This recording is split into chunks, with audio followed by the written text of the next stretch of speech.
बिस्मिल्लाहिर्रहमानिर्रहीम। रमज़ानुल मुबारक का आखिरी अशरा शुरू होने वाला है, जो कि मगरिब के बाद शुरू हो जाएगा।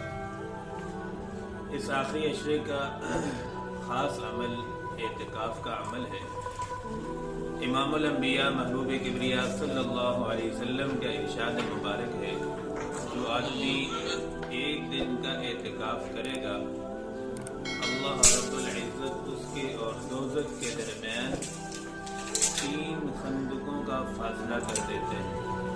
एक खंदक का फासला जो है मशरक और मगरब से ज़्यादा लंबा है, यानी एक दिन एतिकाफ बैठे। तो अब जो बंदा 10 दिन एतिकाफ करेगा तो बताओ वो कितना जहन्नम से दूर कर दिया जाएगा।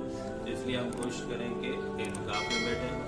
जिस तरह मर्द हजरात एतिकाफ कर सकते हैं, इसी तरह ख़वातीन भी एतिकाफ कर सकती हैं। ख़वातीन घरों के अंदर बैठे, एक जगह